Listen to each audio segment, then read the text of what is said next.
আপনার জমির ওপর দিয়ে বিদ্যুতের খুঁটি বা তার চলে গেছে? বাড়ি নির্মাণ, রাস্তা বা ব্যক্তিগত প্রয়োজনের কারণে খুঁটি সরাতে চান? তাহলে কিভাবে আবেদন করবেন, কোথায় যাবেন এবং কত টাকা লাগতে পারে আজকের ভিডিওতে খুব সহজভাবে জানিয়ে দিচ্ছি। প্রথমেই আপনাকে যেতে হবে আপনার নিকটস্থ বিদ্যুৎ অফিসে। সেখানে অফিস নির্ধারিত খুঁটি স্থান পরিবর্তন ফর্ম সংগ্রহ করে সঠিকভাবে পূরণ করতে হবে। এর সাথে জমা দিতে হবে আপনার এনআইডি কার্ডের ফটোকপি, ১ কপি পাসপোর্ট সাইজের ছবি, আবেদন ফি ১৭২৫ টাকা জমা রসিদ। সব কাগজপত্র জমা দেওয়ার পর কিছুদিনের ভিতরে অফিস থেকে দায়িত্বপ্রাপ্ত কর্মকর্তা ঘটনাস্থলে তদন্তে আসবেন।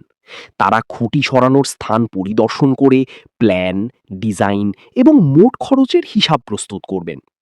এরপর আপনার ঠিকানায় ডাকযোগে একটি অফিসিয়াল চিঠি পাঠানো হবে। সেই চিঠিতে উল্লেখ থাকবে খুঁটি বা লাইন স্থানান্তর করতে মোট কত টাকা খরচ হবে।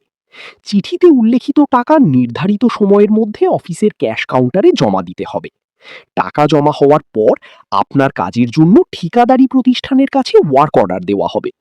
তারপর নির্ধারিত সময়ের মধ্যে কর্মীরা এসে খুঁটি বা তার সরিয়ে আপনার চাহিদা মতো স্থানে স্থানান্তর করে দিবে। তবে একটি গুরুত্বপূর্ণ বিষয় মনে রাখবেন, এই খুঁটি ও বিদ্যুৎ লাইন মূলত জনস্বার্থে স্থাপন করা হয়েছিল, যাতে গ্রাম কিংবা শহরের মানুষ বিদ্যুতের সুবিধা পায়। আর এখন যেহেতু ব্যক্তিগত প্রয়োজনে আপনি এটি সরাতে চাচ্ছেন, তাই সম্পূর্ণ খরচ আপনাকেই বহন করতে হবে। ভিডিওটি তথ্যবহুল মনে হলে অবশ্যই শেয়ার করি